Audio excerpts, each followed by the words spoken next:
कालच्या दिवशी महाविकास आघाडीचे सर्व नेते व त्यांच्याबरोबर राज ठाकरे साहेब हे इलेक्शन कमिशनला गेले होते। ज्या काही मतदार यादी आहेत त्या यादीमध्ये आमच्या सर्व पक्षांना त्याच्यावर आक्षेप आहे, आमच्या कार्यकर्त्यांना आहे, उमेदवारांना आहे। काही महिन्यांपूर्वी राहुल गांधीजींनी पहिल्यांदा हा मुद्दा काढला होता, ज्याला आपण वोट चोरी म्हणतो। याला आपण वोट चोरी म्हणा, खुर्ची चोरी म्हणा, हक्क चोरी म्हणा, लोकशाही चोरी म्हणा, काही म्हणा, पण चोरी नक्कीच झाली आहे असं आमच्या सगळ्यांचं त्याच्यामध्ये मत आहे। आज या प्रेस कॉन्फरन्सच्या माध्यमातून काही टेक्निकल गोष्टी हे आपल्या सर्वांना आम्ही दाखवून देऊ।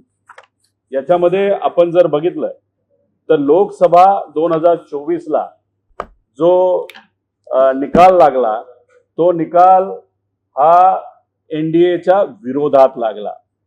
मग हा विरोधात निकाल लागल्यामुळे कुठेतरी टेन्शन आलं राज्यातल्या सर्व भाजपच्या नेत्यांना, केंद्रातल्या सर्व नेत्यांना। केंद्रात सत्ता आली होती त्यांची, पण ती सत्ता येत असताना फार समीकरण त्यांना बसवावं लागलं, अनेक लोकांच्या पाया पडाव्या लागल्या ज्या त्याच्या आधी कधीच ते पडले नव्हते। समीकरण बसलं खरं, राजधानी ही दिल्ली त्यांच्या ताब्यात आली, पण मग आर्थिक राजधानी मुंबई आणि महाराष्ट्र जो 20% टॅक्सचा वाटा देणारा जे काही राज्य आहे ते हातात कसं आणायचं असा प्रश्न त्यांना पडल्यानंतर मग त्यांचं नियोजन झालं ते चोरीचं, म्हणजे मतदान चोरीचं। याच्यामध्ये आपण सर्वजण समजून घ्या की याच्यामध्ये फेक वोटर रजिस्ट्रेशन हे मोठ्या प्रमाणात झालं, म्हणजे खोटे मतदार हे रजिस्टर करण्यात आले। त्याच्यामध्ये खोटे म्हणजे व्यक्ती खोटा असेल असं मी म्हणत नाही, पण एखाद्या मतदारसंघामध्ये दुसऱ्या राज्यातले काही लोक जे शिकण्यासाठी तिथं आले होते, काम करण्यासाठी आले होते असं रजिस्ट्रेशन झालं। नाही तर दुसऱ्या मतदारसंघातले लोक सुद्धा इथं त्यांचं रजिस्ट्रेशन केलं, मतदार करून घेतलं आणि लगेच दुसऱ्या मिनिटाला त्या मतदारसंघामधून जाऊन त्यांचं मतदार केलं। असे फेक वोटर रजिस्ट्रेशन झालं।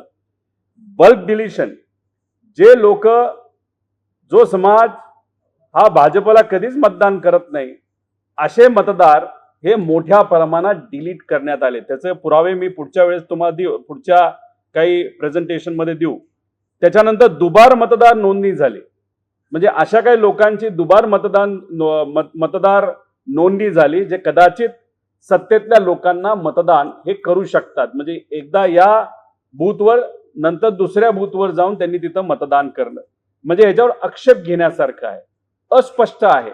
त्यामुळे हा मुद्दा अतिशय मोठ्या प्रमाणात त्यांनी वापरला गेला असेल बीएलओच्या मदतीने असं आमचं मत आहे। आणि बीएलओला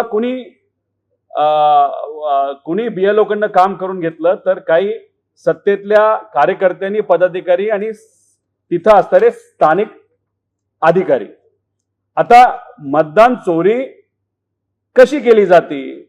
एक तर फॉर्म नंबर 6चा गैरवापर, म्हणजे नवीन रजिस्ट्रेशन नाव जेव्हा केलं जातं त्याच्यामध्ये नको त्या लोकांना नाही तर दुसऱ्या ठिकाणच्या लोकांना तिथं रजिस्ट्रेशन केलं जाणं हे फॉर्म नंबर 6च्या माध्यमातून केलं जातं।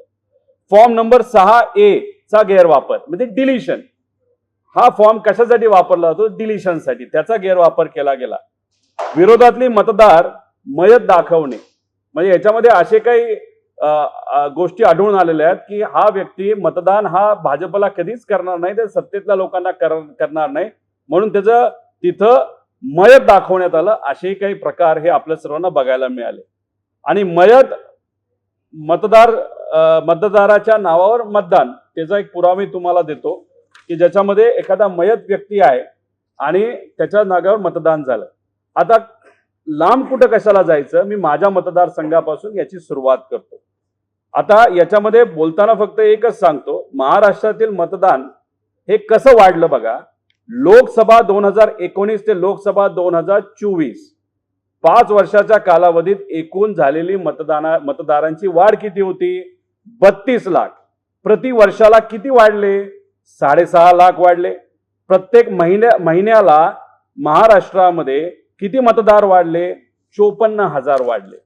आता लोकसभा झाली, सत्तेतल्या लोकांची पिछेहाट झाली, मग हे घाबरले मग 5 वर्षात जेवढी मतदार नोंदणी नाही झाली तेवढी मतदार नोंदणी 6 महिन्यात झाली. ती कशी?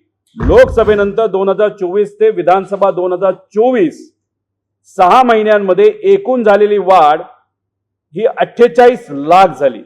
म्हणजे प्रत्येक महिन्याला 8 लाख लोकांची नावं मतदार यादीमध्ये आले. म्हणजे 2019 लोकसभा ते 2024 लोकसभा महिन्याला 54,000ची वाढ झाली. पण इथं आपण जर बघितली 6 महिन्यामध्ये 8 लाख लोकांची वाढ झाली. म्हणजे एवढ्या लोकांचा जन्म हा अचानक त्या काळामध्ये म्हणजे 18 वर्षाच्या आधी असं अचानक झाला की लगेच त्यांची नावं नोंदवायला लागले, असं काय झालं का काय वेगळं झालं? पण याच्यामध्ये नक्कीच आक्षेप घेण्यासारखं आहे. डायरेक्ट 54,000 महिन्यावरनं वाढ ही 8 लाख महिन्याला तिथं वाढ झालेली आहे.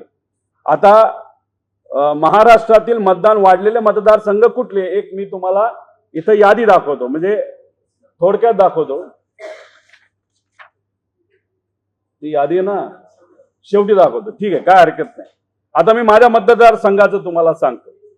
लोकसभा 2019 ते लोकसभा 2024 5 वर्षामध्ये माझ्या मतदारसंघामध्ये 26,000 मतदार वाढले.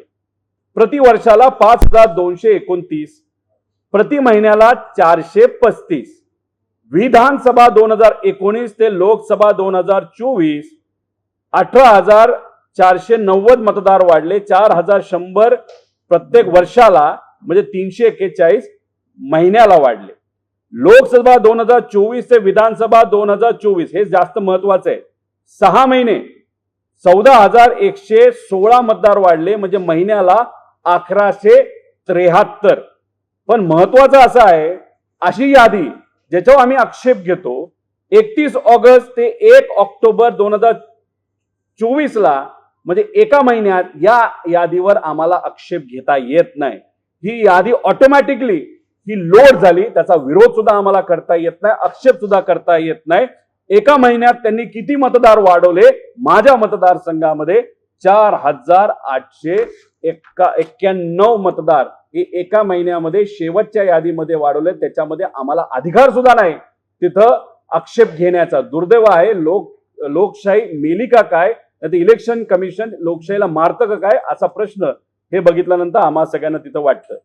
आता कर्जत जामखेड असेंब्ली अनालिसिस करूया.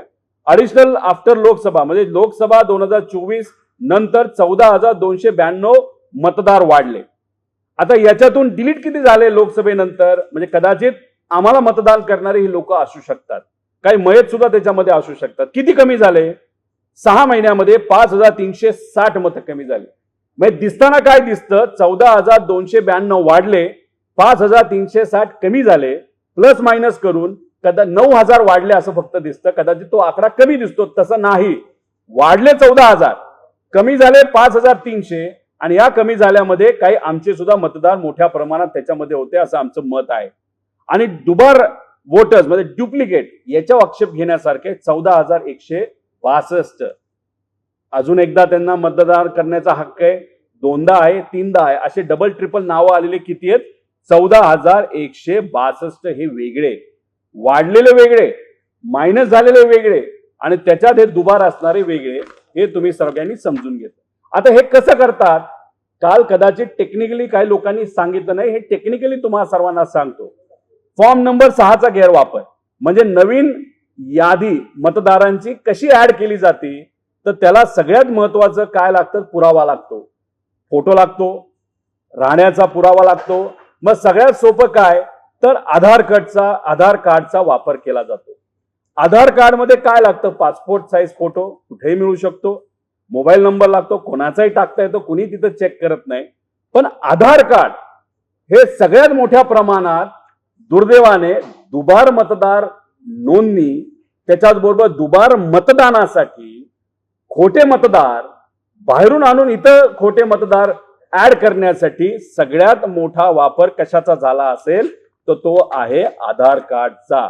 आता डुप्लिकेट नाव मतदार नोंदणीसाठी जर आधार कार्ड हा मेन मुद्दा असेल तर त्याचा हेरफार कसा केला जातो हे मी आता तुम्हा सर्वांना इथं दाखवतो. आता काय उदाहरण घ्यायचं? मतदार कर्जत जामखेड अतिशय चर्चेत असणारा मतदारसंघ, अतिशय प्रामाणिक लोक, कितीही पैसा किती ताकद वापरा, पण विचाराबरोबर प्रामाणिकपणे राहणारे लोक, म्हणजे या राज्यात तर कर्जत जामखेड आता चर्चेत आहे, पण अख्ख्या जगात आता तो चर्चेत आलाय असं आपण समजूया. मग एवढा चर्चेत आलेला कर्जत जामखेड मध्ये आता कोणाचं नाव आपण रजिस्टर करायचं, कोणाचं करायचं? तर या जगातला सगळ्यात ताकदवान माणूस म्हणजे कोण? डोनाल्ड तात्या, ट्रम्प तात्याचं नाव आपण माझ्या मतदारसंघामध्ये रजिस्टर करू. कुठं करायचं? राशीनमध्ये करू. तिथं देवीचं मंदिर आहे. केलं का? सुरू केलं का? आता ही जी वेबसाईट असते ज्याचा वापर आता हे करणार आहेत, अशा अनेक वेबसाईट असतात. त्या वेबसाईट 4 दिवस चालतात, बंद पडतात, परत नवीन वेबसाईट काढली जाते, 10 दिवस चालते, बंद पडते. मग अशा पद्धतीने काही वेबसाईट या बंद चालू होतात, त्याचा वापर केला जातो. इलेक्शन संपलं की बंद करतात. आम्हाला एक वेबसाईट तिथं आता सापडलेली आहे. चालू झालं का? आता याच्यामध्ये हे जाऊ घ्या ना, स्क्रीन शेअर करा ना. व्हिडिओ आहे का? अरे इथं दिसू द्या ना. फुलजा सिमसिम असं ते करा. बघा, ही वेबसाईट आहे. अशा अनेक वेबसाईट असतात, त्या बंद चालू होतात. आता ही वेबसाईट आता आम्हाला सापडली, ती आम्ही शोधून काढली. आमच्या IT चे जे काही तज्ज्ञ आहेत, सामाजिक कार्यकर्ते. आता ह्याच्यामध्ये माझ्या मतदारसंघामध्ये राशीन या गावामध्ये ट्रम्प तात्याला आपण आता रजिस्टर करूया. हे कसं केलं जातं हे तुम्ही समजून घ्या. आणि याचा वापर धड दिवसा ढवळ्या या सरकारने तिथं केलेला आहे, नाहीतर काही पॉवरफुल लोकांनी. आता कुठलाही नंबर घ्या, 1 2 3 4 5 6 7 8 9 10 11 12. आधार कार्ड नंबर आपण टाकू. टाकला आधार कार्ड नंबर. ट्रम्प तात्या, डोनाल्ड ट्रम्प तात्या.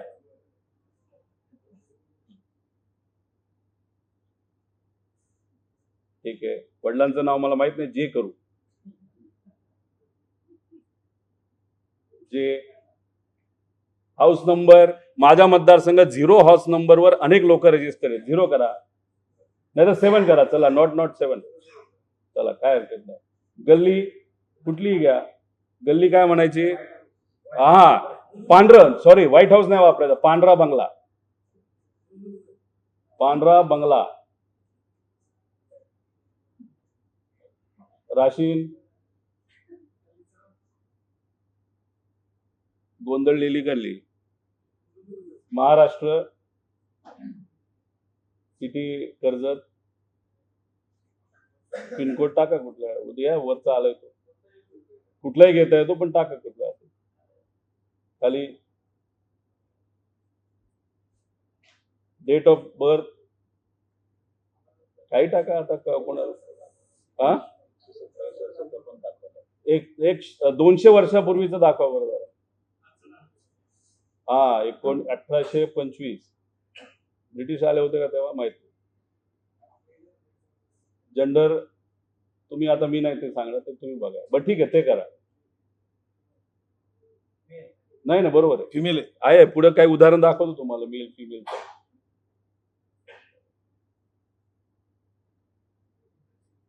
ओके. आता मराठी घ्या ना, लँग्वेज. ताते आहे ना, मराठी. अरे हो, सगळं मराठी झालं बघा. पांढरा बंगला, राशीन, कर्जत, महाराष्ट्र, आणि पिनकोड पण खोटा. सबमिट. 20 रुपये भरावे लागतात. ठीक आहे, आम्ही बोलतो. फोटो टाका. महाराष्ट्राचा आहे तर फेटा आलाच पाहिजे.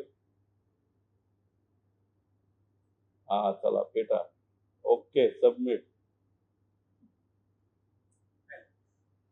सबमिटेड. आता प्रिंट. बापरे, झाला आधार कार्ड तयार. झाला आधार कार्ड. आता हे आधार कार्ड ट्रम्प तात्या राशीन मध्ये येणाऱ्या जिल्हा परिषद इलेक्शन मध्ये मतदान करणार उमेदवार येऊ शकतात. रिपब्लिकन पक्षाचे होतात का कुठले माहित. आमचे हे ट्रम्प तात्या हे झाले राशीनचे मतदार. ID प्रूफ, कदाचित हे ID प्रूफ आहे. हे फक्त बघितलं जातं, सगळी खोटी माहिती कशी टाकली जाते. आता हा वेबसाईट आहे, मी ओपनली तुम्हाला सर्वांना दाखवल्यानंतर कदाचित जे कोणी असेल ती वेबसाईट सुद्धा बंद करू शकतात. अशा पद्धतीने अनेक वेबसाईटचा वापर केला. आता ट्रम्प तात्या झाले आहेत आमचे मतदार राशींचे. आता मी आधार कार्ड त्यांचं झाले, मतदार झालेले, कदाचित हे उभा सुद्धा राहू शकतात. घराचा खोटा नंबर, मेलचं फिमेल केलं, बंगला कुठलाही टाकला, कुठेही क्रॉस व्हेरिफिकेशन नाही, आधार कार्ड नंबर सुद्धा डुप्लिकेट तिथं झालेला आपण सगळ्यांनी बघितला. फक्त हे बघितलं जातं ना, अधिकारी डोळे झाक पद्धतीने अशा पद्धतीने मतदान तिथं करून घेतात. आता मी म्हणतो की ठीक आहे, तुम्ही म्हणाल डोनाल्ड ट्रम्प तात्याचं असंच करून टाकलं होतं. आता आपण बीडला कुठे आहे का तिकडे, मग ते आम्ही अजून करायचं असेल तर तिथं करू शकतो. म्हणजे हे अशा पद्धतीने घोळ करून ह्यांनी काय केलं आता मी तुम्हाला प्रेझेंटेशन मध्ये दाखवतो. माझ्या मतदारसंघाचा मुद्दा आहे, हे बघा, सुरू करा. कर्जत जामखेडची ही इन्फॉर्मेशन आहे. आम्ही इलेक्शन कमिशनवर आक्षेप घेतोय. इलेक्शन कमिशन ज्या पद्धतीने काम करतं, बीएलओ ज्या पद्धतीने काम करतात, जे कोणी सत्तेत असेल ते सत्तेत असणारे लोक इलेक्शन कमिशनचा, अधिकाऱ्यांचा, बीएलओचा कशा पद्धतीने गैरवापर करू शकतात हे तुम्ही बघा. एका व्यक्तीची 6 वेळेस मतदार यादीत नोंदणी आहे. एकच माणूस 6 वेळा आहे आणि हे डिलीट सुद्धा तिथं झालं नाही. म्हणजे हा व्यक्ती एकदा इकडं एकदा तिकडं कधी किती वेळा सुद्धा म्हणजे 6 वेळा मतदान करू शकतो. म्हणजे एक व्यक्ती, नंबर वेगळे वेगळे, आणि शेवटच्या यादीत ज्या यादीवर मला आक्षेप घेता नाही आला त्याच यादीत मध्ये यांची नोंद झाली. म्हणजे एक व्यक्ती 6 वेळेस मतदार यादीमध्ये आलेला आहे. आता पुढचं, केवळ घरचा पत्ता बदलून एक व्यक्तीचे 3 ठिकाणी नोंदणी झालेली आहे. हे पुरावे इथं दिलेले बघा. याच्यामध्ये ते जॅकेट घातलेला माणूस आहे, याच्यात कोट घातलेला, केवळ घरचा पत्ता बदलला, फक्त घरचा पत्ता बदलला. कसा बदलला तर असा बदलला, सिस्टमच्या थ्रू बदलला. आणि किती वेळा त्याचं नाव आलं मतदार यादीत? 3दा आलं. ऑब्जेक्शन बीएलओली घेतलेलं नाही. बीएलओली तिथं जाऊन फिजिकली चेक केलेलं नाही. एकाच ठिकाणी जसं काय वरून आदेश आले तशा पद्धतीने असंच ओके ओके ते करत गेले. आता एकाच महिलेची एका ठिकाणी स्त्री तर दुसऱ्या ठिकाणी पुरुष म्हणून नोंदणी, म्हणजे इलेक्शन कमिशन लिंग सुद्धा बदलून टाकलं. जसं आपण ट्रम्प तात्याचं बदललं होतं, सगळं सेम, फक्त पुरुष आणि महिला अशा पद्धतीने चान्स आलं. आता एकाच महिलेची एका ठिकाणी स्त्री तर एका ठिकाणी पुरुष म्हणून नोंदणी. आता परत बघा, आणि फोटो सुद्धा, म्हणजे घर क्रमांक सगळं सेम. आता याच्यामध्ये हा फोटो कोणाचा आहे?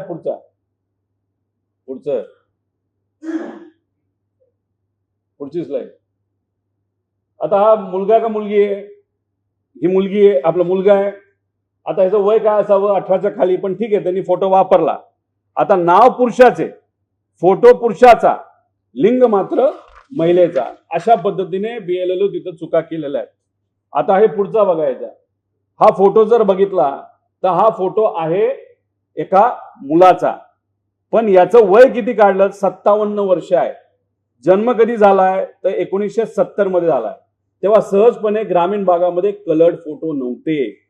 म्हणजे त्याचा अर्थ हे आजोबा जे आहेत ज्यांचं नाव याच्यामध्ये आहे, या आजोबाच्या पुढे जो फोटो दाखवलाय तो अशा मुलाचा आहे, तो आत्ताच जन्मलेला असेल, नाही तर 10 वर्षापूर्वी जन्मलेला आहे. कारण हा कलर्ड आहे. आणि 57 वर्षापूर्वी ग्रामीण भागामध्ये पासपोर्ट फोटो हा कधीही तिथं अशा प्रकारचे कलर्डचा नव्हता. आता वय कमी पण फोटो बघा, 41 वर्षाचा फोटो वाटतो का आपल्याला? कदाचित टेन्शन घेऊन जर असं झालं असेल एका व्यक्तीचं तर काय सांगता येणार नाही. पण मग 41 वर्षाच्या व्यक्तीच्या समोर हा 70 वर्षाचा फोटो. आता पुढे बघा, म्हणजे घरच्या पत्त्यामध्ये थोडाफार बदल. म्हणजे काय केलं? क ला ल केलं आणि त्याच्यात 2 दुबार नोंदणी तिथं झालेली आपण बघतो. फक्त एक अल्फाबेट बदललं, म्हणजे त्याच्यामध्ये झालं. आता दुसरं बघा, एकाच व्यक्तीचे फोटो, एक झूम करून आहे आणि एक झूम आउट करून आहे. म्हणजे एक बारका फोटो आणि एक मोठा फोटो. मतदान तर ह्याली 100% केलं असेल आणि घर क्रमांक त्याच्यामध्ये बदल केलेला आहे. 66 आणि एकामध्ये 138. वय सेमच आहे. आता एकाच व्यक्तीचे ब्लॅक अँड व्हाईट, म्हणजे एका महिलेचा फोटो, म्हणजे एकच महिला पण 2दा तिचं नाव आलंय, एकात कलर्ड आणि एकात ब्लॅक अँड व्हाईट. म्हणजे ब्लॅक अँड व्हाईट पण कदाचित हा 80-90 वर्षापूर्वीचा फोटो दिसतोय आणि घर क्रमांक एकात आहे एकात नाहीये. सगळ्यात कहर बघा हा, याच्यामध्ये दिसतंय का? कदाचित इलेक्शन कमिशन ज्या पद्धतीने काम करते हे बघून ही व्यक्ती भूत झाली असं आपल्याला म्हणावं लागेल, गायब झाली तिथून. पण हे मतदार यादीतला फोटो आहे. अदृश्य हात कोणाचा तरी असल्यामुळे हे फोटो सुद्धा अदृश्य व्हायला लागले आणि यांचं नाव सुद्धा मतदार यादीमध्ये तिथं आलेलं आहे. आता हे झालं मतदारसंघाचं. माझ्या असे बरेच विषय आहेत, म्हणजे काढायला गेलं तर इथं 2 तास बसावं लागेल. आता आपण संगमनेर मतदारसंघाचं घेऊ. काल कदाचित थोरात साहेब होते आणि काही लोकांचं मत आलं की थोरात साहेब एवढं चांगलं काम करून शुगर फॅक्टरी, शिक्षण, दूध, लोकांचं काम, विकास कामं इतकं मोठं असून सुद्धा असं काय झालं. आता ह्याच्यामध्ये काही मुद्दे दाखवतो. ह्याच्यामध्ये हा जो व्यक्ती आहे सुयोग अनिल शिंदे नाव जबरदस्त आहे. आता नीलम सुयोग शिंदे. आता असा जर फोटो बघितला तर असं वाटतं की हे कदाचित पती पत्नी असतील. बरोबर का नाही? बरोबर आहे. पण आता ह्याच्यात मी आईचं नाव बघायला गेलो, रंजना अनिल शिंदे. परत या महिलेच्या इथं नाव काय? रंजना अनिल शिंदे. म्हणजे आई सेम, पण इथं नावं वेगळी. राहायला एकाच घरात आहेत. म्हणजे असं कुठेतरी पती पत्नी आहेत असं आपल्याला वाटतं, पण आईला बघितल्यानंतर बहीण भाऊ सख्खे आहेत असंही आपल्याला वाटतं. एकाच घरात राहतात. गजबच कारभार आहे. म्हणजे ह्याच्यामध्ये बहीण भावाचं लग्न सुद्धा यांनी लावलं का काय इलेक्शन कमिशनला, अशी आता तिची परिस्थिती सुद्धा सख्या बहिणी भावाचं. आता संगमनेरमध्ये ह्याच्यामध्ये बघा, बोगस मतदार ओळखता येऊ नये म्हणून काय केलं यांनी? फोटो लांबचे काढले आणि काय केलं, एकाच टेबलवर फोटो काढले आणि लांबून काढले, म्हणजे उद्या जाऊन कुणी ऑब्जेक्शन घेऊ नये. मग ह्याच्यात कुणी विद्यार्थी आहे, कुणी बिहारची विद्यार्थी आहे, कुणी अजून कुठेतरी आहे, नाव फक्त बदललं, फोटो दिला आणि करून घेतला मतदार. त्यामुळे ह्याच्यात तुम्ही झूम केलं तरी तुम्हाला तिथं कोणाचा फोटो आहे हे कळूच शकत नाही. हे बीएलओचं काम होतं क्रॉस व्हेरीफाय करायचं.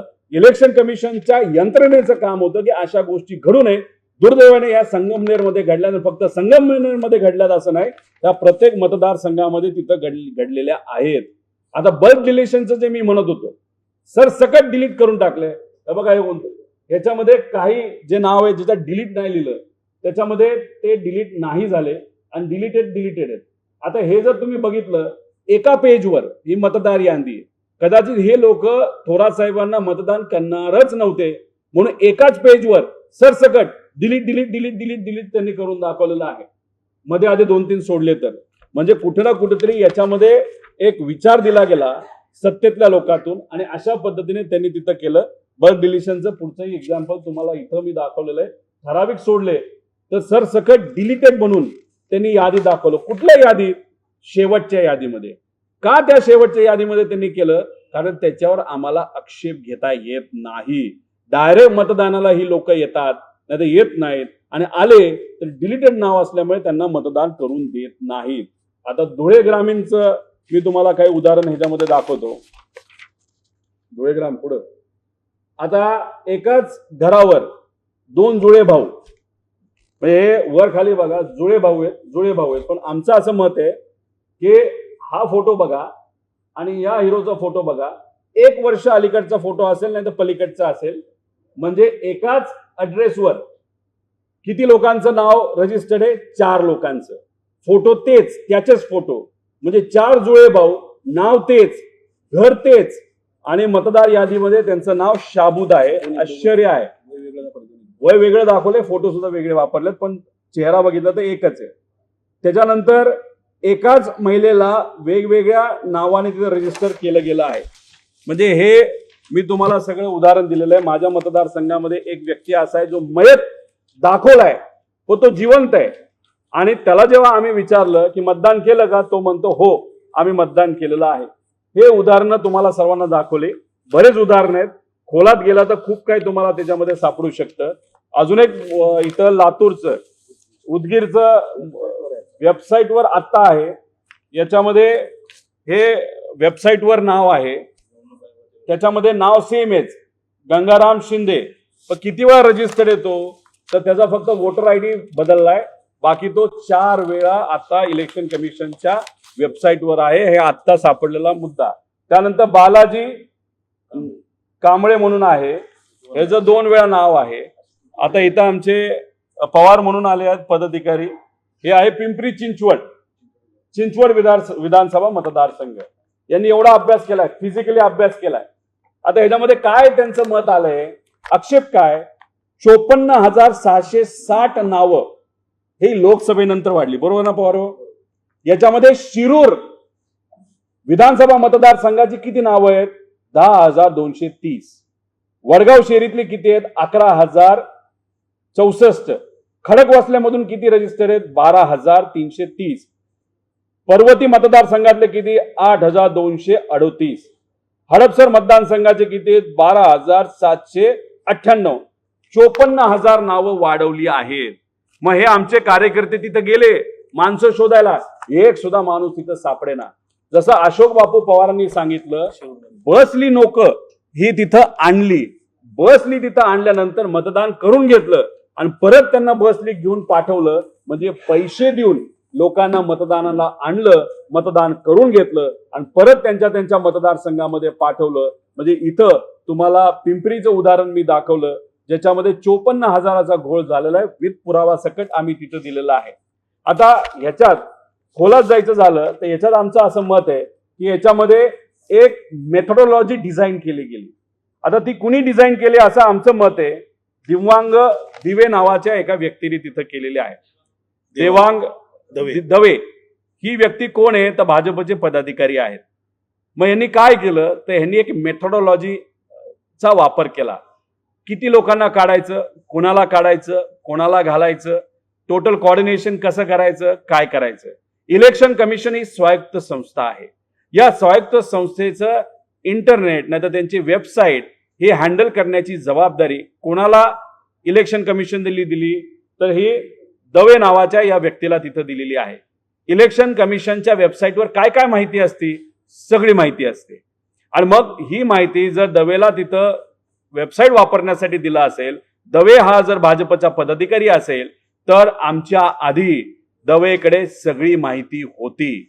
त्याच्यामध्ये काय ऍड करायचे, काय मायनस करायचे हे दवेली त्या आमदारांना नाही तर उमेदवाराला विश्वासात घेऊन केलं असं आमचं ठाम तिथं मत आहे. कारण का एवढी मोठी इन्फॉर्मेशन जर एका व्यक्तीला, भाजपच्या पदाधिकाऱ्याला वेबसाईटच्या माध्यमातून मिळत असेल आणि आम्ही जेव्हा मागतो तेव्हा आम्हाला सांगितलं जातं जा तुम्हाला देत नाही, ही देत नाही, ती देत नाही. आम्ही माहिती मागायला गेलो तरी आमच्या नेत्यांना सांगितलं जातं ही माहिती तुम्हाला आम्ही देऊ शकत नाही. कोर्टात जेव्हा जातो तेव्हा कोर्ट निकाल द्यायच्या आधी हे तिथं कुठेतरी निर्णय काढून घेतात की अशा पद्धतीची माहिती आम्हाला देता येत नाही. त्यामुळे आमची मागणी काय तर आमची मागणी आहे की याच्यामध्ये आता ही प्रेस माझी पहिली असं नका समजू. जेव्हा माझा निकाल लागला 23 तारखेला निकाल लागला नोव्हेंबरला, 27 नोव्हेंबरला पुण्यामध्ये मी पहिली प्रेस कॉन्फरन्स घेतली आणि सांगितलं होतं काहीतरी गडबड आहे. आणि मग आता सगळ्या गोष्टीचा अभ्यास केल्यानंतर ह्या सगळ्या गोष्टी आता बाहेर येतात. त्यामुळे आमच्या अशा मागण्या आहे की मतदार वाढीचे विश्लेषण आम्हाला त्यांनी दिलं पाहिजे. बीएलओली किती त्यांची जी डायरी असती त्या डायरीची जी कुठली इन्फॉर्मेशन आहे ती आम्हाला दिली पाहिजे. कशा पद्धतीने त्यांनी क्रॉस व्हेरीफाय केलं याचे पुरावे आम्हाला तिथं द्यावे लागतील. आणि सविस्तर माहिती ही कुठल्याही परिस्थितीमध्ये आम्हाला देणं हे महत्वाचं आहे. अचानक वाढलेले मतदार हे होते कुठले, कसे आले, कुठून आले ही माहिती आम्ही तिथं मागितली. आणि खास करून 31 ऑगस्ट नंतर वाढलेले म्हणजे एका महिन्यात जे वाढले त्याच्यावर आम्हाला आक्षेप घेता येत नाही. याची माहिती आम्हाला लेखी स्वरूपात स्पष्टपणे इलेक्शन कमिशनली दिली पाहिजे. त्याच्याबरोबर डेटा जो कुठला आम्ही मागतोय तो आम्हाला उपलब्ध करून दिला पाहिजे. ज्याच्यामध्ये अधिकृत पद्धतीने डेटा आम्हाला देणं अतिशय महत्वाचं आहे. त्याच्याच बरोबर आपण जर बघितलं तर याच्यामध्ये डिजिटल मतदार याद्या, आता तुम्ही म्हणता डिजिटल इंडिया आणि मतदार याद्या मतलब तुम्ही डिजिटल आम्हाला देत नाही, आम्ही प्रिंट देतो, हे देतो, ते देतो. म्हणजे आम्ही फक्त कामच केलं पाहिजे, खोलात गेलं पाहिजे. त्याच्यापेक्षा आम्हाला डिजिटल मतदार याद्या मिळाल्या पाहिजे. बीएलओची डायरी नोंदी कशा झाल्यात हे आम्हाला समजून घ्यायचंय आणि येणाऱ्या इलेक्शन मध्ये ते कसं करून घेणार आहे हे सुद्धा आम्हाला माहिती पाहिजे. विधानसभा इलेक्शन नंतर सुद्धा मोठ्या प्रमाणात मतदार वाढले आहेत आणि ते अशाच पद्धतीने डोनाल्ड तात्या जसं इथं एक सिटीजन झाले, त्यांनी आधार कार्ड काढलं, तसं अशा अनेक नको त्या लोकांचं सुद्धा आधार कार्ड काढलं गेलं असेल, त्यांचं वोटर आयडी रजिस्ट्रेशन तिथं झालं असेल, आमचं BLOच्या मदतीने असं आमचं स्पष्ट मत आहे. आणि त्याच्याच बरोबर मतदाराच्या दिवसाचे CCTV का इथं 6 लोकांची नावं दाखवलेत, ते 6 वेळा तोच व्यक्ती मतदानाला आला का, दोनदा नाव आहे, दोनदा आला का, जर शेवटच्या ह्याच्यामध्ये 68 लाख लोकांनी मतदार केलं एका तासामध्ये, मग आम्हाला ते व्हिडिओ बघून बघायचंय कोण होते ते, कसे आले, कुठून आले, आम्ही वेगळी माहिती नाही मागवत. आम्हाला पुढच्या बाजूली मतदान करताना आम्हाला कळणार सुद्धा नाही मतदान कोणाला केलंय, पण तिथं जे काही CCTV कॅमेरे ठेवले होते तिथं आम्हाला त्या ठिकाणी माहिती ही पक्की मिळणं अतिशय महत्वाचं आहे, असं आमच्या सगळ्यांचं तिथं मत आहे. आणि त्याच्याच बरोबर आमचं एक BLO चे लॉगिंग डेटा द्या. आमचं असं मत आहे की एका मोबाईलवरनं हजार लोकांचं तिथं रजिस्ट्रेशन झालेलं आहे, त्यामुळे लॉगिंग डेटा आम्हाला द्या. आणि हे BLO एका ठिकाणावरनं सगळी माहिती काढत होते का, क्रॉस व्हेरीफाय करते होते का? आमचं मत आहे एकाच ऑफिसमध्ये हे बसले, अधिकाऱ्यांकडनं वरून आदेश आला म्हणून सगळी माहिती दिली, एका AC ऑफिसमध्ये कार्यालयामध्ये बसून बहुतांश BLOंनी सगळी क्रॉस व्हेरिफिकेशन तिथं केलंय, म्हणून ह्या चुका त्यांना सापडलेल्या नाही. त्यामुळे कुठं ना कुठंतरी घोळ झालाय. त्यामुळे लॉगिंग ID आणि CDR डेटा हा बघून खरं काय हे लोकांसमोर तिथं आलं पाहिजे असं आमचं मत आहे. फॉर्म क्रमांक 7 हे आम्हाला उपलब्ध करून द्या. आणि स्थानिक निवडणुकीतील पार्श्वभूमी बघता हे जे काय घोळ निघालेत, जे काय पुरावे येत आहेत, VVPAT असणं महत्वाचं आहे. ते म्हणतील आमच्याकडे एवढे VVPAT नाहीत, मशीन नाही आहेत. अहो, अख्ख्या देशात काय इलेक्शन आहे असं नका समजू. लोकसभेला तुम्ही सगळीकडे वापरले, आणा ना. मग जिल्हा परिषदच्या सदस्यासाठी एक वापरा, पंचायत समितीसाठी एक वापरा, प्रभागमध्ये 4 असतील तर 4 वेगळे वेगळे वापरा. अख्ख्या देशातून तुम्ही आणा आणि मग त्या VVPATचा आणि त्या तिथं मशीनचा वापर करा. अजून डोकं वापरा, अजून थोडे दिवस जाऊ द्या, नाहीतर सहज सोप्या पद्धतीने म्हणजे आपल्या बॅलेट पेपरवर तुम्ही मतदान घ्या, विषय संपवा. त्यामुळे एकतर मशीन, मतदार यादी मधला घोळ जोपर्यंत क्लिअर होत नाही तोपर्यंत तुम्ही इलेक्शन कशाला घेता? लोकांचा विश्वास इलेक्शन कमिशनवर राहिलेला नाही. इलेक्शन कमिशन मध्ये सुद्धा काय अधिकारी आहेत ज्याची नावं कदाचित पुढे जाऊन आम्हाला घ्यावी लागतील, पण आज आमचा आक्षेप इलेक्शन कमिशनवर आहे, प्रक्रियेवर आहे, तिथं मतदार यादीवर आहे. आणि अशा पद्धतीने ID प्रूफ खोट्या पद्धतीने करून त्याचा वापर करून खोटी मतदार नोंदणी करून तिथं मोठ्या प्रमाणात पैशाचा वापर केला आणि लोक बाहेरून आणून हे त्यांनी तिथं मतदान करून घेतलं. आणि आज हे सगळे सत्तेत आहेत. त्यामुळे आम्ही सत्तेत, ठीक आहे तुमचं सरकार ठेवा, आम्हाला काही घेणं देणं नाही तुमच्या सरकारचं, पण याच्या पुढे लोकशाहीचा गळा जे तुम्ही दाबत आहात अशा पद्धतीने गैरव्यवहार करून तुम्ही संविधानाला धोक्यात आणताय.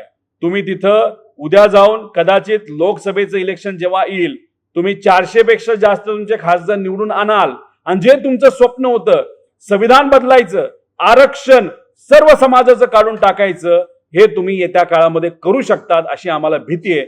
त्यामुळे सुरुवात ही स्थानिक स्वराज्य संस्थेमध्येच तुम्ही ते बदल करावेत. आम्ही डोळ्यात तेल घालून तिथं लक्ष देऊनच आहोत, पण अशा पद्धतीने लोकशाहीचा गळा जर तुम्ही दाबवत असाल तर हे आम्हाला पटणार नाही. आणि जी यादी तुम्हाला सांगत होतो ती ही यादी आहे. सगळ्यात जास्त घोळ जर लोकसभा 2024 आणि विधानसभा 2024 या 6 महिन्यामध्ये सगळ्यात जास्त मतदान कुठं वाढलं असेल विधानसभा मतदारसंघाप्रमाणे, तर पनवेलमध्ये हे किती वाढलंय? 60,000 65,000 वाढले, बरोबर ना? किती कुठे दिसते? 60,000 कमी करा अजून. कल्याण रूरल 57,000 वाढले, भोसरी 56,000, नीरा भायंदर हे 53,000, नाळा सुपारा 50,000, चिंचवड 45,000, हडपसर 43,000, मुंबई काळवा 41,000. म्हणजे तिथं बघा किती मोठ्या मतदानाने आमचे आव्हाड साहेब जिंकले असतील. मालेगाव सेंटर असं ते सगळं बघितलं तर अशा पद्धतीने ते वाढलेलं आहे आणि याच्यामध्ये असा घोळ झालेला आहे. त्यामुळे काही ठिकाणी आमच्या लोकांचं मतदान त्यांची लीड ही कमी तरी झालेली आहे, नाही तर बहुतांश लोक तिथं दुर्दैवाने पडलेले आहेत. अशी परिस्थिती तिथं आहे आणि अशा पद्धतीने हे त्यामुळे हे कसे वाढले हे आम्हाला सगळ्यांना तिथं बघायचंय. त्यामुळे वोट चोरी, गद्दी चोरी, खुर्ची चोरी, लोकशाही चोरी, संविधान चोरी, जे काय म्हणायचं तुम्ही म्हणा, पण चोरी नक्की झालीये हे कुठं आता तिथं पुराव्या सकट आपल्या सगळ्यांना बघायला मिळतं.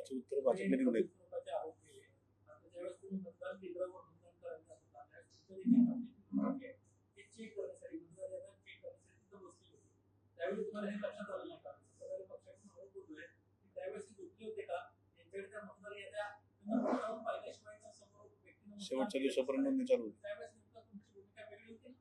लोकसभेचं वातावरण बघता आणि विधानसभेचं वातावरण बघता लोकांच्या मनामध्ये एक भावना होती की काही केलं तरी आपण एनडीएचं सरकार नाही तर महायुतीचं सरकार या राज्यामध्ये आणायचं नाही. महाविकास आघाडीच्या बाजूने लोकांचा कौल होता. त्यामुळे आमच्या कार्यकर्त्यांपासून आमच्यापर्यंत आणि आमच्या नेत्यांपर्यंत आम्ही सर्वजण खुशीत होतो की आम्हीच निवडून तिथे येणार.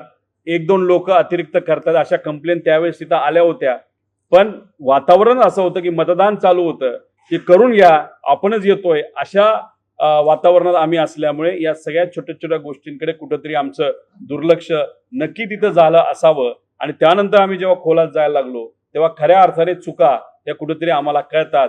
ह्या चुका आमच्या कार्यकर्त्यांच्या तुम्ही आज बोलत असला तरी घोळ कुणी केलाय तर BLOनी केलाय, इलेक्शन कमिशनली केलाय, मतदार यादीमध्ये झालेला आहे. आणि हा फक्त एका मतदारसंघामध्ये नाही, सर्व मतदारसंघामध्ये हा घोळ झालाय. म्हणून आम्ही सांगतोय की सरकारमधल्या नेत्यांनी इलेक्शन कमिशनची बाजू घेऊ नये. आम्ही इलेक्शन कमिशनला विचारतोय हा घोळ झाला कसा. BLOला तुम्ही त्या ठिकाणी का सांगत नाही. आम्ही बोलतो इलेक्शन कमिशनला, आम्ही बोलतोय त्या इलेक्शन कमिशनच्या अधिकाऱ्यांवर आणि उत्तर मात्र देतात हे भाजपचे नेते. म्हणजे मुख्यमंत्री साहेबांना थोडी आम्ही विचारतोय की बाबा काय झालं कसं झालं, तुम्ही नका देऊ उत्तर. इलेक्शन कमिशनली उत्तर तिथं आम्हाला द्यावं आणि आम्हाला व्हिडिओ जे आम्ही मागतोय ते व्हिडिओ तुम्ही द्या. आहे का धाडस असं आम्ही इलेक्शन कमिशनला तिथं म्हणतोय. आता याद्या आम्ही जेव्हा मागायला घेतो तेव्हा इलेक्शन कमिशन म्हणते राज्याचं केंद्राचे इलेक्शन कमिशनली याद्या बनवल्यात. अरे बाबा तुम्हाला अधिकार आहे, राज्यातलं इलेक्शन आहे, स्थानिक स्वराज्य संस्थेचं इलेक्शन आहे, तुम्ही त्या याद्या बनवल्या पाहिजे, क्रॉस व्हेरीफाय केल्या पाहिजे.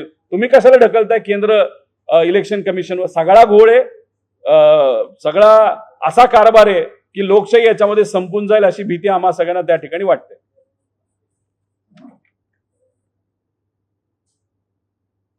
आता मुख्यमंत्री साहेबांची एक सवय आहे, काही बोललो ते पुरावे द्या. पुरावे तर दिले, ते सिडकोच्या बाबतीत सुद्धा पुरावे मागितले, पुरावे दिले, पण पुरावे देऊन करता काय तुम्ही नुसते पुरावे मागता, मीडिया समोर फक्त वेळ मारून घेता आणि हे सगळे पुरावे दिल्यानंतर मात्र तुम्ही म्हणता की नाही असं नसतं तसं असतं, त्यावेळेस कळलं नाही का. म्हणजे झालं असं की लोक आज मरतायत, लोकशाही आज धोक्यात आली आणि तुम्ही दाखले देताय की इंदिरा गांधींच्या वेळेस काय झालं, तिथं राजीव गांधींच्या वेळेस काय झालं, तेव्हा काय झालं हे नाही, आजचं सांगा. आज लोक मरतायत, आज तुम्ही अशा पद्धतीने निर्णय घेताय, पण कधी अंगावर आलं तुमच्या वेळेस असं झालं, त्यावेळेस असं झालं. म्हणजे भूतकाळ, आम्हाला भूतकाळ नको, आम्ही युवा वर्ग आहोत, आम्ही 60% लोक आहोत. वर्तमान काळामध्ये तुम्ही काय करणार आहात, कारण भविष्य आज धोक्यात आहे. वर्तमानाबद्दल काय बोलायचं तुम्ही बोला, पण यावर कदाचित त्यांच्याकडे उत्तर नसावं आणि उत्तर हे नेत्यांनी द्यावं अशी आमची अपेक्षा सुद्धा नाही. आमचं मत आहे इलेक्शन कमिशनवर. त्यामुळे येत्या काळामध्ये आमच्या सर्व नेत्यांच्या माध्यमातून ठिकठाकाने लोकांना हे सगळे विषय कळले पाहिजे, या अनुषंगाने आम्ही सर्वजण नक्कीच तिथे लढणार आहोत.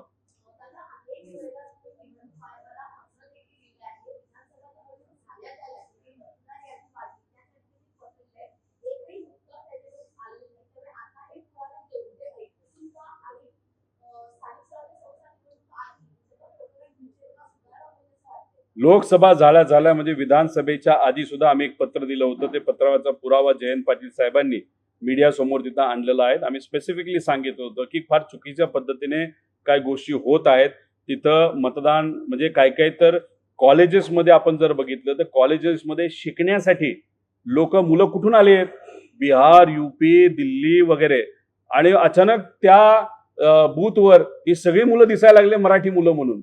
म्हणजे अशा पद्धतीने तुम्ही आधार कार्ड बदललं, ही लोक आली, त्यावेळेस आम्ही आक्षेप घेतला, आता सुद्धा आम्ही आक्षेप घेतला. पण सातत्याने आमचं कामच आहे की लोकशाही टिकवण्यासाठी आम्ही सर्वजण एवढ्या मोठ्या सत्तेच्या विरोधात, पैशाच्या विरोधात, दडपशाहीच्या विरोधात तिथं लढत आहोत.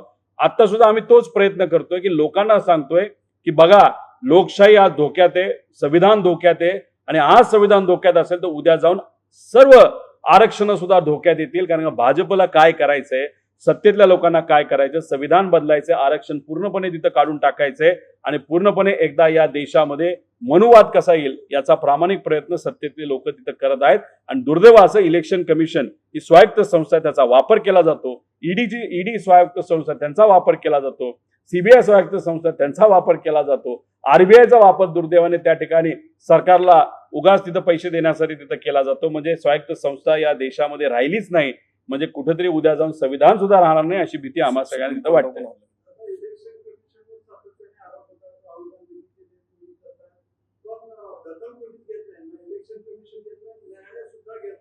न्यायालयावर बूट टाकतात. शेवटी आम्ही प्रयत्न करणार लोकांपर्यंत मीडियाच्या मदतीने हा विषय घेऊन जायला, इलेक्शन कमिशन पर्यंत हा विषय घेऊन जायला. सुप्रीम कोर्टामध्ये आम्ही तिथं प्रयत्न करत आहोत. आता सुप्रीम कोर्टाची पण परिस्थिती आज आपण बघितली तर तिथं जे सर्वात प्रमुख सुप्रीम कोर्टाचे जे आहेत त्यांच्यावर RSS विचाराचे नाहीतर मनुवाद विचाराचे लोक बूट टाकण्याचा तिथं विचार करतात. म्हणजे ही परिस्थिती सुप्रीम कोर्टाची आहे, न्यायव्यवस्थेची आहे. आमचा त्यांचा विश्वास आहे. पण कुठं ना कुठंतरी काय ना काहीतरी गोष्टी झाल्या पाहिजे. ह्या गोष्टी कधी होऊ शकतात, जेव्हा लोकातून एक उठाव होईल. लोक जेव्हा रस्त्यावर लोकशाही टिकवण्यासाठी, संविधान टिकवण्यासाठी जेव्हा रस्त्यावर येतील तेव्हाच काहीतरी बदल होईल असं आम्हा सगळ्यांना वाटतं. तेव्हा रस्त्यावरची लढाई येत्या काळामध्ये लढावी लागेल का काय असा प्रश्न आता आम्हा सगळ्यांना पडायला लागलेला आहे.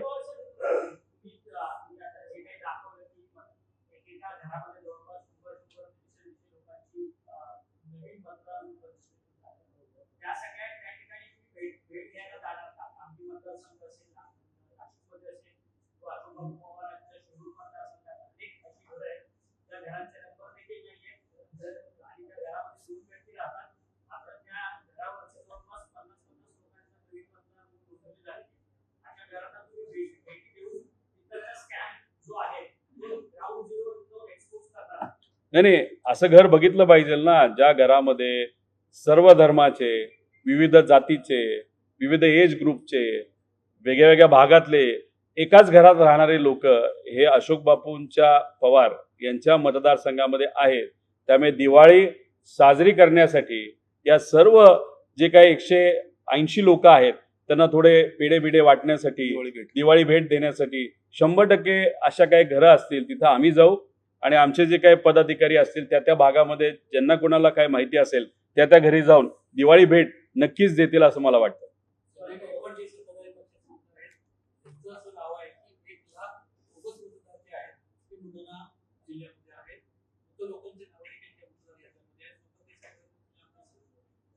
आम्ही हेच म्हणतोय, आम्ही वर्ष झालं हेच म्हणतोय की मृत व्यक्तींची नावं ही ठेवली जातात आणि तिथे काही ठिकाणी बूथ ताब्यात घेतलं जातं. जसं बीड जिल्ह्यामध्ये सुद्धा बऱ्याच गावांमध्ये झालेलं आपण तिथं बघितलेलं आहे. आणि मग तिथं काय होतं की मृत व्यक्तीच्या नावावर दुसराच कुणीतरी येतो, बटन दाबतो, निघून जातो. मग आम्ही जेव्हा CCTV कॅमेरा मागतो की तेव्हा CCTV मध्ये कळतं की बाबांनो कोण आलं, कुणी मतदान केलं.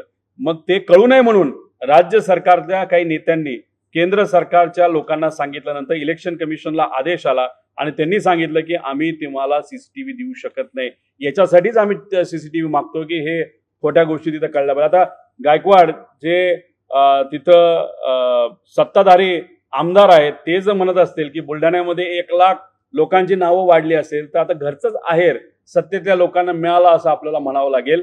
आणि मग अशा पद्धतीने आता सत्तेतलीच लोक बोलायला लागले. मग कुठं ना कुठंतरी आम्ही जो आवाज उठवतोय तो आवाज आता सत्ताधारी लोकांच्या कानावर पण ते कशा का निवडून आलेलं का असं ना.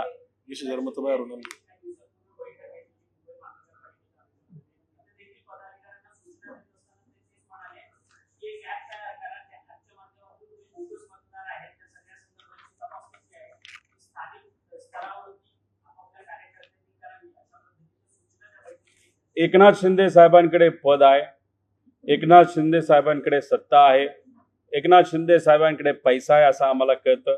एकनाथ शिंदे साहेबांकडे कार्यकर्त्यांची फौज आहे, आमदारांची फौज आहे. पण एकनाथ शिंदे साहेबांकडे दवे नावाची व्यक्ती आहे का जी सिस्टम मध्ये जाऊन घोळ करू शकते? एकनाथ शिंदे साहेबांना आणि अजितदादांना मला असंही कळतं की अजितदादांची खास बैठक ही मुंबई जवळच्या कर्जत या तालुक्यामध्ये आता सुरू आहे.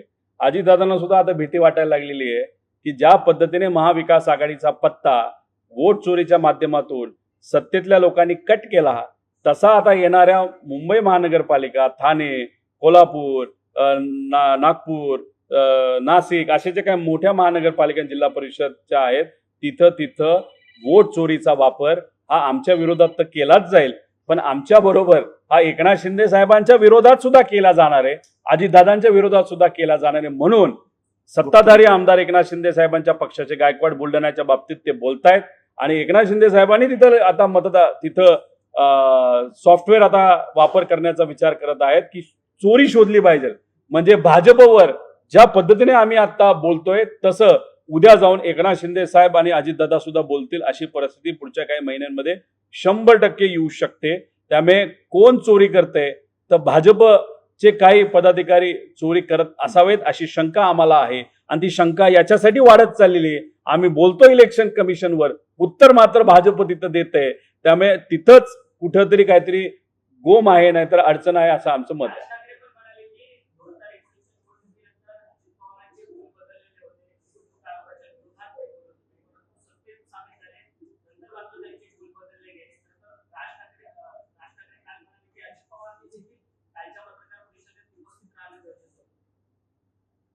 कोण उपस्थित राहायला पाहिजे होतं? कुठे?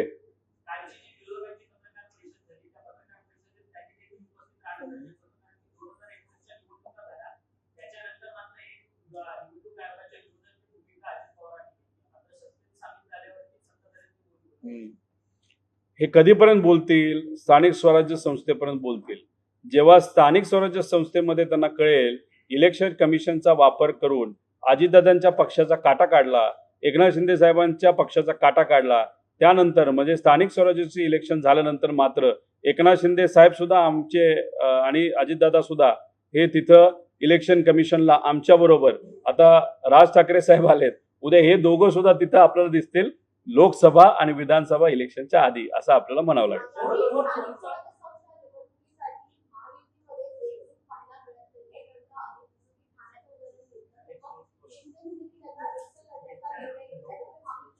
त्यांचा प्रश्न आहे. आता इलेक्शन कमिशन या विषयावर आपण तिथं बोलत आहोत. कुठं ना कुठंतरी आता त्यांच्यात वाद सुरू होतील. हे वाद तिथंच थांबतील असं नाही, हे वाद वाढतच जाणार आहेत असं आमचं सगळ्यांचं मत आहे. आणि त्याच्याच बरोबर सायंकाळी 5-5:30 नंतर जे काय 72 लाख लोकांची मतदान, हे 72 लाख लोकांचं मतदान फक्त एका तासात झालं, याच्यावर सुद्धा येत्या काळामध्ये आम्ही आधी सुद्धा माहिती मागितली, आता सुद्धा मागतोय. ती माहिती मात्र दुर्दैवाने आम्हाला मिळत नाही. राहुल गांधीजी सुद्धा तिथं मागत आहेत, पण बघूया त्या बाबतीत काय होतं.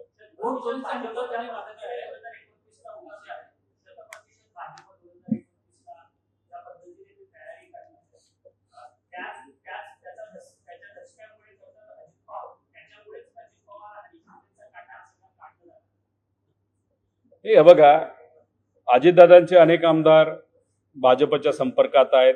मी काय वेगळं बोललो होतो का?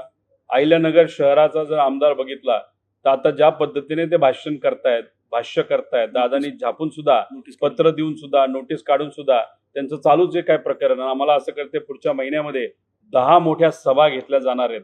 म्हणजे देशात भाजपचं सरकार, राज्यात भाजपचं सरकार, आणि आक्रोश कोण करतो? तो हिंदू आक्रोश करताय. आणि त्याच्यात कोण बोलणार आहे? तर ही सगळी बोलणार आहेत. मग अजितदादांचं सुद्धा आहे. म्हणजे कुठं ना कुठंतरी एक आमदार भाजप दादांचा फोडत चाललेला आहे. तसंच आपण एकनाथ शिंदे साहेबांचं सुद्धा तिथं बोलू शकतो.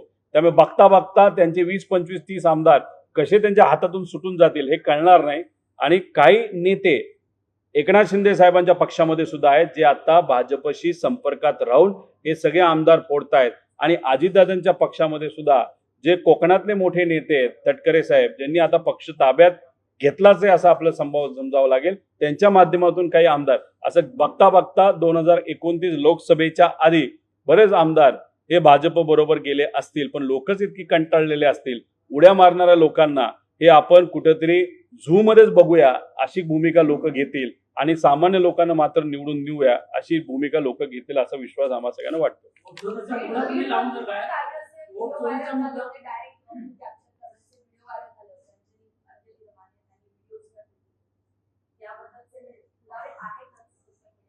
त्याच्यातच मी तुम्हाला म्हणतोय की बूथ कुठं ताब्यात घेतला जातो की जिथं मतदार यादी मोठ्या प्रमाणात तिथं बदल केले गेलेत.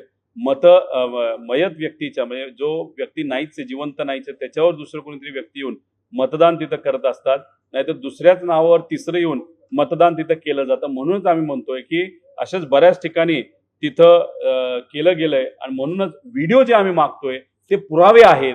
पण व्हिडिओ जर म्हणजे पुरावेच तुम्ही आम्हाला देणार नसाल, त्याचा अर्थ तुम्ही कुठंतरी गडबड झाली, चोरी झाली आणि त्या चोरीवर आता पांघरून घालण्याचा प्रयत्न हा इलेक्शन कमिशनकडनं केला जातो. शेवट सांगतो कोणाचा वोट चोरीच्या बाबतीत काय विषय आहे का?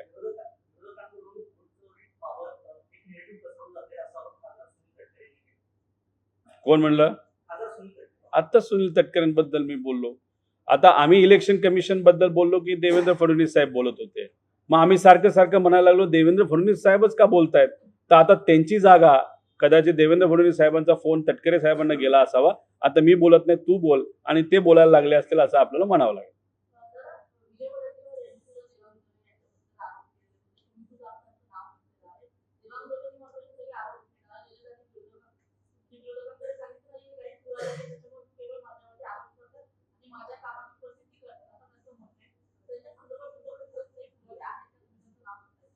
दवे नावाच्या व्यक्तीने इलेक्शन कमिशनची वेबसाईट मेंटेन करण्याचा कॉन्ट्रॅक्ट घेतला होता का? इलेक्शन कमिशन मध्ये तो किती वेळा तिथं गेला?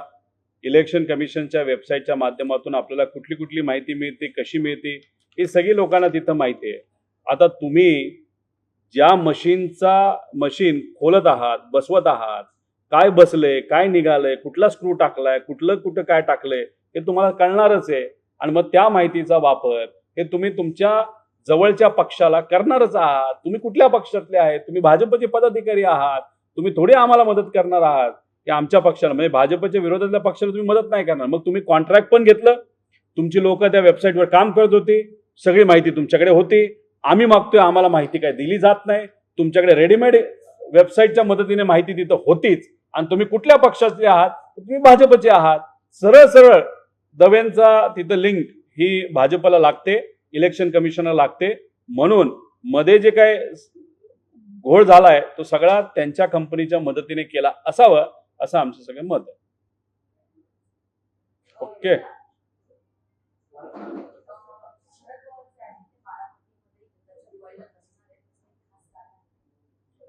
दिवाळीत आहेत.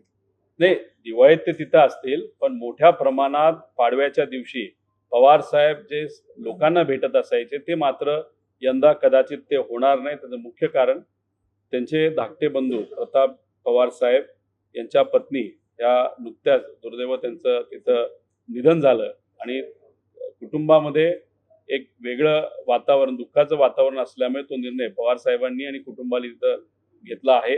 त्याच्याच बरोबर आज जे काही महाराष्ट्रामध्ये लोकांचं नुकसान झालंय ते सुद्धा दुसरं कारण कदाचित असू शकतं. हा सर, थोडं 1-2 मिनिटं जाऊ द्या आणि मग आम्ही घेतो. हा आहे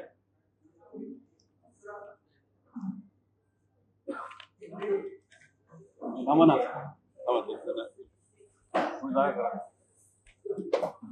एक थोडक्यात तुम्हाला नाही थोडक्यात एक अपडेट देतो द्या ना.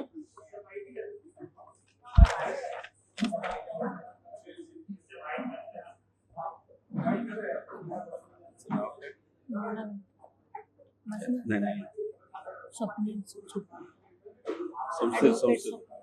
संस्थेचं फोरम फॉर सिटीजन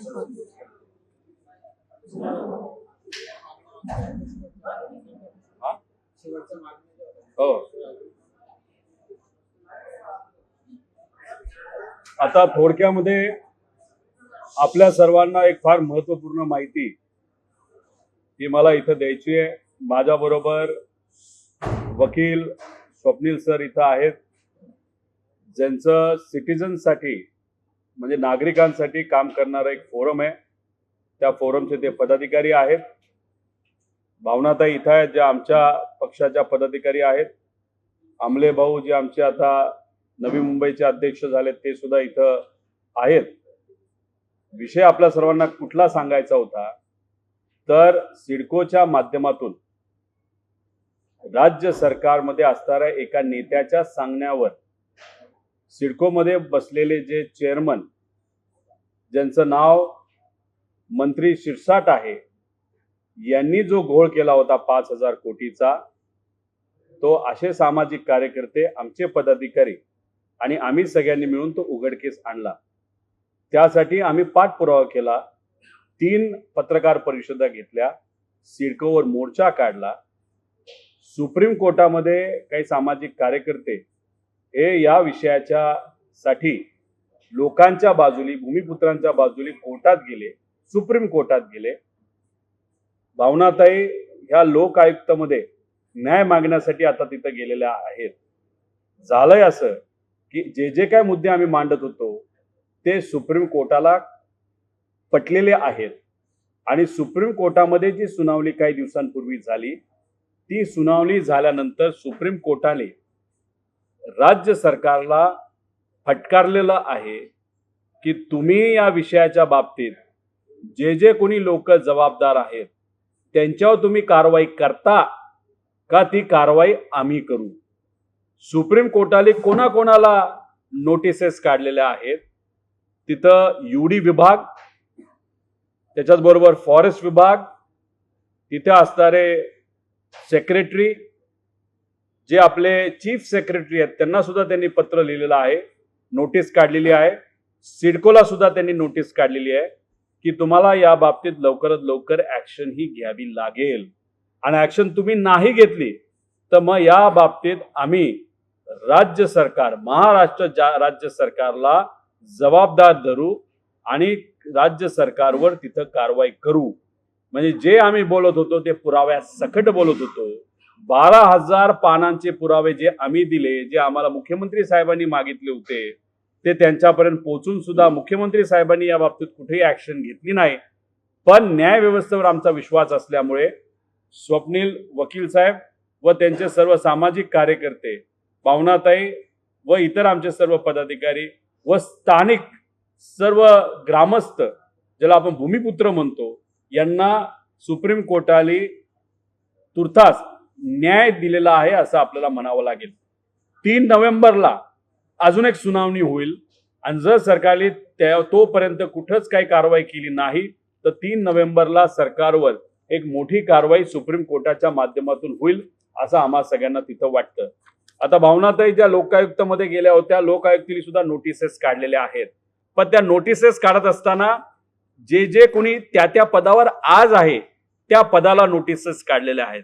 या यादीत कदाचित तुम्ही म्हणताल शिरसाटांचं नाव दिसत नाही. शिरसाट चेअरमन राहिलेले नाहीत. शिरसाट फक्त मलिदा खाण्यासाठी काही काळासाठी चेअरमन झाले होते. त्यांनी तो मलिदा खाल्ला, इलेक्शनमध्ये तो पैसा वापरला, ते सत्तेत आले, त्यांना भेट त्यांच्या नेत्यांकडून मंत्रिपदाची मिळाली, त्या मंत्रिपदाला सुद्धा न्याय ते देत नाहीत. त्यामुळे त्यांचं नाव आत्ता नसेल, पण पुढे जाऊन जेव्हा सुनावणी होईल त्या सुनावणीमध्ये कार्यकर्त्या म्हणून आणि सामाजिक काही लोक म्हणून त्यांनी जी नावं घेतली जातील त्याच्यामध्ये शिरसाटांचं नाव घेतलं जाणार, त्यांचं नाव याच्यामध्ये इन्क्लूड केलं जाणार. त्यामुळे आता लोक आयुक्ताला सुद्धा ही इन्फॉर्मेशन आम्ही दिलेली आहे आणि सुप्रीम कोर्टात हा विषय चालत असल्यामुळे तिथं सगळे पुरावे आणि सुप्रीम कोर्टाने यांच्या बाजूने निर्णय दिल्यामुळे आता लोक आयुक्त सुद्धा त्याच्यामध्ये डोळ्यात तेल घालून एक योग्य असा निर्णय घेईल असा विश्वास त्या ठिकाणी आम्हा सगळ्यांना वाटतं. आता पुढे दिवाळी आहे, त्यामुळे दिवाळी असल्यामुळे कुठेही आम्ही तिथं आंदोलन करणार नाही. पण जशी दिवाळी संपेल तिथं नक्कीच नोव्हेंबरच्या पहिल्या आठवड्यामध्ये या विषयाला पूर्णत्वास नेऊन, म्हणजे आता ही 3री आमची पत्रकार परिषद आहे, पण 4थी पत्रकार परिषद ही तिथं शिरसाटांना घरी बसवल्याशिवाय, त्यांच्यावर कारवाई झाल्याशिवाय, अधिकाऱ्यांवर कारवाई झाल्याशिवाय आम्ही शांत बसणार नाही. पण एक सांगतो की मराठी मीडियाच्या मदतीने, तुमच्या सर्वांच्या मदतीने, स्थानिक भूमिपुत्रांच्या मदतीने व सामाजिक कार्यकर्त्यांच्या मदतीने सरकारली जो उत्मात लावला होता, तर या राज्य सरकारचे म्हणजे सामान्य लोकांचे तिजोरीमध्ये असणारे 5,000 कोटी रुपये हे आम्ही सगळ्यांनी मिळून तिथं वाचवले आहेत. आणि ही फाईल बघितली तर हा आकडा 5,000 कोटीवरच थांबतो असं समजू नका. हा आकडा 70 ते 80,000 कोटी रुपयेपर्यंत जाणार आहे. ही मात्र फक्त सुरुवात आहे. त्यामुळे आम्हाला ज्याच्यासाठी आमच्या मतदारसंघातल्या मायबाप जनतेने निवडून दिलं, आमच्यावर जे लोक तिथं विश्वास ठेवतात, आम्ही ज्या निष्ठेने महाराष्ट्रातल्या लोकांच्या साठी तिथं काम करतो, त्यांची सेवा देतो, त्याला यश आले. 5,000 कोटी रुपये आता आम्ही वाचवलेत आणि पुढे जाऊन ते 70,000 कोटीपर्यंत आकडा जाईल असं आम्हा सगळ्यांना तिथं वाटतं. बोलू आता. मी वकील स्वप्नील सरांना विनंती करतो की तुम्ही कोर्टामध्ये होता, कोर्टाने राज्य सरकारला कसं फटकारलं हे तुम्ही थोडंसं सांगावं. सिटीजन फोरम यांच्या वतीने माननीय सर्वोच्च न्यायालयामध्ये PIL दाखल करण्यात आलं.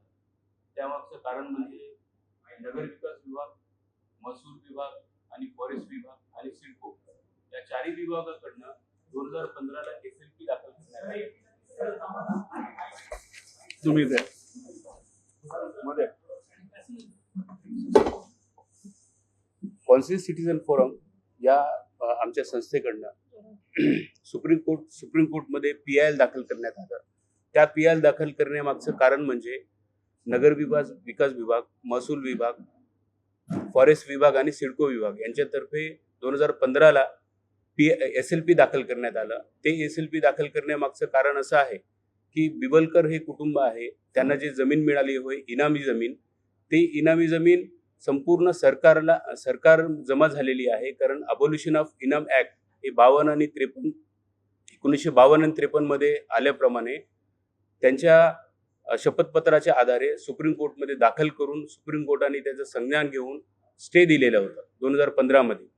स्टे दिले पण असताना सिडको आणि नगर विकास विभाग त्याच्यामध्ये पार्टी सुद्धा असताना आणि सिडकोनी 30 वर्षापासून मागील बिवलकर कुटुंब हे 12.5% भूखंडासाठी अपात्र आहेत असं वेळोवेळी 4 MDंनी सांगून पण म्हणजे त्यांचं अर्ज अपात्राची अर्ज म्हणजे अपात्र आहेत असं अर्ज दिल्यानंतर त्यांना नाकारून पण अचानकपणे नगरी विकास विभागाने 24 तासाच्या आत 42 टेबल फिरवून त्यांची मान्यता देऊन त्यांना 61,750 एवढं मीटरचा भूखंड देण्यात आलेला आहे. म्हणजे हे याच्या मागचं कारण काय आहे की SLP पेंडिंग असताना राज्य सरकारांनी सगळ्या विभागांनी पण त्यांच्या मालकी हक्कावर प्रश्न निर्माण करून सुप्रीम कोर्टाने त्याच्यावर स्टे देऊन सुद्धा हे का करण्यात आलं हा प्रश्न आम्ही मंत्रालय फॉरेस्ट मिनिस्टर यांच्यात अप्लिकेशन करून दालनामध्ये ते प्रश्न विचारला. तरी सिडको विभागाने वेगवेगळ्या पद्धतीनं स्टे दिलेला असल्याचं खोटं सांगितलं. म्हणजे या विषयामध्ये न्याय मिळत नाही हे जेव्हा आम्ही बघितलं तेव्हा आम्ही माननीय सर्वोच्च न्यायालयासमोर या सगळ्या गोष्टींची मांडणी केली. रिट पिटिशन म्हणजे PIL द्वारे. तर इश्यू नोटीस माननीय सर्वोच्च न्यायालयाने इश्यू नोटीस करून आणि सगळ्या विभागांना सांगितलेलं आहे की इंटरिम रिलीफ म्हणजे अंतरिम आदेश का नाही देण्यात येऊ नये. 3 नोव्हेंबर 2025ला सगळ्यांना 3 आठवड्याची अवधी देऊन तिथे त्यांचं म्हणणं मांडण्यासाठी सांगितलं. आणि सर्वोच्च न्यायालयाने असं पण नमूद केलं की तुम्ही त्वरित याच्यावर म्हणजे कोणतं तरी आदेश द्या. सगळ्या बेकायदेशीरपणे जे कारवाई चालू आहे जर तसे केले नाही तर माननीय सर्वोच्च न्यायालय त्यांच्यावर स्वतः आदेश घेईल असं त्यांचं म्हणणं होतं.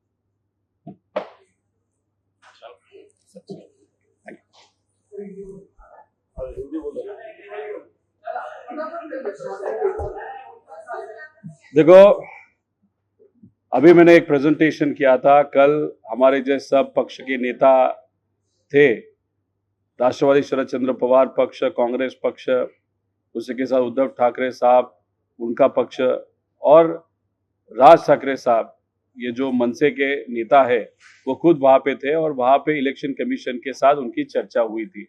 अभी चर्चा किस सिलसिले में हुई थी तो जो वोटर लिस्ट है उसमें जो गलतियां है उसमें एक व्यक्ति के 2 बार 3 बार 4 बार जो नाम आए हैं रॉन्ग रेसिडेंशियल प्रूफ देते हुए वहां पे रजिस्ट्रेशन जो वोटर का हुआ है, ऐसे अलग अलग विषय पे उनकी चर्चा हुई थी. अभी कल उन्होंने वो मुद्दा वहां पे प्रस्तुत किया, वहां पे प्रेस कॉन्फ्रेंस हुई. आज इस प्रेस कॉन्फ्रेंस के माध्यम से यहाँ पे मैंने ऐसे बहुत सारे एग्जाम्पल्स वहां पे दिए थे कि एक व्यक्ति 6 बार उसका रजिस्ट्रेशन हुआ है, एक व्यक्ति उसका 2 बार है, 3 बार है, एक व्यक्ति का नाम सेम लेकिन उसका जो पुरुष या महिला ये जो सेक्स का ये जो होता है रेफरेंस वो चेंज हुआ है. एक व्यक्ति जो मरा दिखाया गया है, उसने खुद वहां पे मतदान किया है, ऐसे बहुत सारे विषय थे, उसके प्रूफ आज इस प्रेस कॉन्फ्रेंस के माध्यम से मैंने दिए। हमारा कहना यह है कि सरकार में ऐसे लोग हैं कि जो इलेक्शन कमीशन के साथ चर्चा करते हुए टेक्निकली सब मदद सत्ताधारी को वहां पे की जाती है, अधिकारी को इस्तेमाल किया जाता है, बीएलओ जो अधिकारी होता है उसका इस्तेमाल किया जाता है, और वहां पे वोटर लिस्ट में बहुत बड़ी अफरा तफर वहां पे होती है। इसलिए हम सबका कहना है कि अगर लोकशाही और संविधान संभालना है, उसको टिकाना है, तो इस तरीके का इलेक्शन ये उचित नहीं होगा। इसलिए जब तक ऑब्जेक्शन पूरे नहीं किए जाते, जो भी ऑब्जेक्शन विरोध के पार्टी ने वहां पे लिए गए हैं, जो हम बता रहे हैं, उसको क्लैरिफिकेशन जब तक नहीं दिया जाता, तब तक वहां पे ये इलेक्शन नहीं होना चाहिए, ऐसे हमारी भूमिका है। और उसी के साथ वीवीपैट इस्तेमाल करना बहुत इंपॉर्टेंट है। अगर वीवीपैट इस्तेमाल करने के लिए आपके पास मशीनरी नहीं है, तो आप बैलेट पेपर पे वहां पे इलेक्शन लो, लेकिन इस तरीके का इलेक्शन अगर मैनिपुलेटेड हो या उस पर अगर बहुत सारा गलत चीज वहां पे हुई हो, तो इस तरीके का इलेक्शन नहीं होना चाहिए, ऐसे हम सबकी भूमिका है।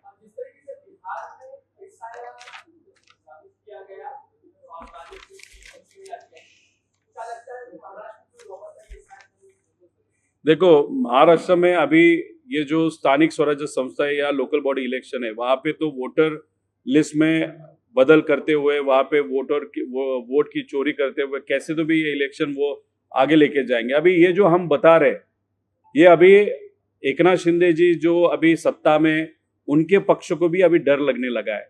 अजित दादा के जो पार्टी है उनको भी डर लगने लगा है कि भाजपा उनका जो भी नेटवर्क है उसका इस्तेमाल करते हुए इन दोनों के उम्मीदवारों को भी वहां पे गिराया जा सकता है। इसलिए हमारा जो डर है वो शायद एकनाथ शिंदे जी और इनका भी है। और फिर आप जो बिहार में चीजें हुई थी, वो अभी इमीडिएटली ये इलेक्शन में होएगी ऐसे हमको नहीं लगता। लेकिन विधानसभा इलेक्शन जहां जहां पे है, जैसे कि अभी वेस्ट बंगाल का इलेक्शन वहां पे होगा, वहां पे डेफिनेटली वो इस्तेमाल होगा। जब लोकसभा इलेक्शन देश में होगा और महाराष्ट्र विधानसभा होगा, उससे बिहार में जो पॉलिसी उन्होंने इस्तेमाल की, वो शायद तब ये पॉलिसी हो सकती है। और हमको डर है कि इस लोकसभा में बीजेपी को, भाजपा को उतना सक्सेस नहीं मिला, जैसे कि उनका टारगेट था कि कैसे भी हालत में 400 के आगे जाने का और संविधान बदलने का, और ओवरऑल आरक्षण जो भी समाज को दिया है वो 100% वो खत्म करके वहां पे मनुवाद का शासन इस देश में लाने को नहीं उनको उस टाइम कर पाए थे। इसलिए आने वाले इलेक्शन में इस तरीके की वोट चोरी करते हुए ऐसे जो पदाधिकारी है, जैसे दवे नाम के एक पदाधिकारी है भाजपा के, जिनको इलेक्शन कमीशन के वेबसाइट का काम वहां पे दिया था, उसका इस्तेमाल करते हुए अधिकारी, पदाधिकारी और बीएलओ इन सबको हाथ में लेते हुए वोट चोरी वहां पे महाराष्ट्र में बहुत बड़े पैमाने पे वहां से हुई, ऐसे हम सबका कहना है।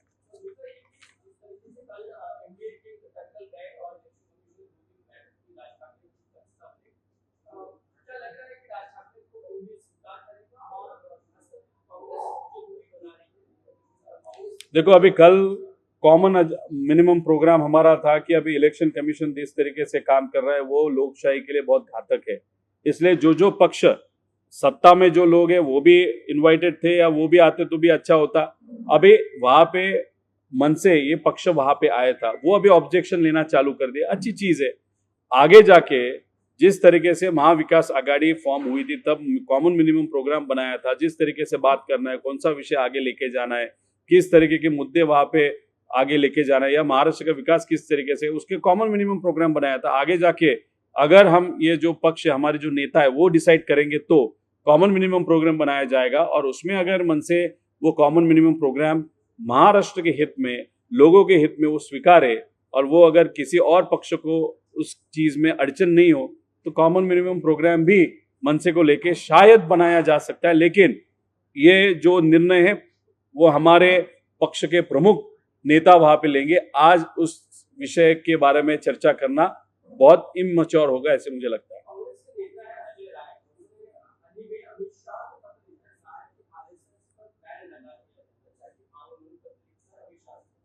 देखो उन्होंने शायद ऐसा बताया होगा कि यूनिवर्सिटी में या कॉलेजेस में आरएसएस का वहां पे बैन होना चाहिए।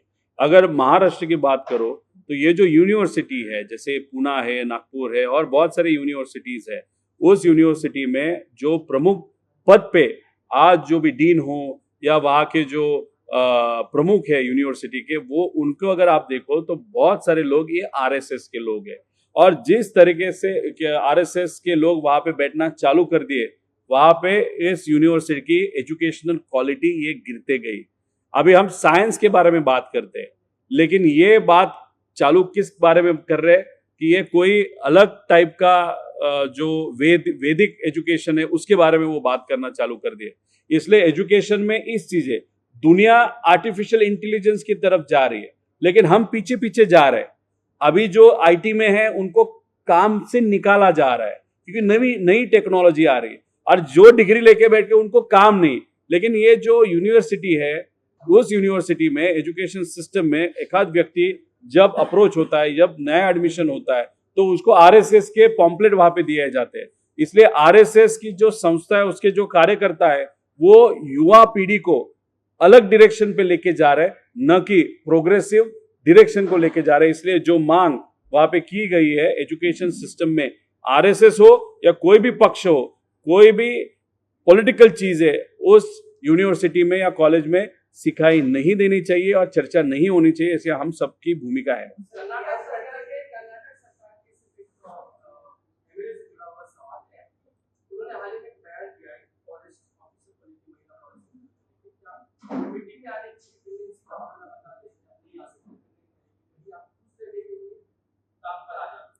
अभी देखो, अभी महाराष्ट्र में बहुत सारे ऐसे अधिकारी है, बहुत सारे नेता है, जिस तरीके से काम कर रहे हैं, उनके ऊपर बोलते बोलते हमको अभी टाइम कम पड़ रहा है।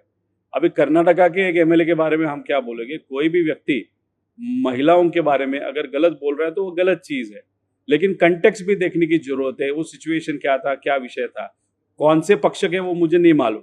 लेकिन अगर महाराष्ट्र की बात करो, या महाराष्ट्र में जिस तरीके का काम हो रहा है, इस सरकार के विरोध में बोलने के लिए बहुत कुछ होने के कारण दूसरे राज्य में क्या चल रहा है वो तो हमको नहीं मालूम। ठीक है। देश विदेशातील प्रत्येक घडामोडींचे लाईव्ह अपडेट मिळवण्यासाठी आता साम टीव्हीच्या सर्व सोशल मीडिया प्लॅटफॉर्मला लाईक, फॉलो आणि सबस्क्राईब करा। तसंच सर्व नोटिफिकेशनसाठी बेल आयकॉन प्रेस करायला विसरू नका।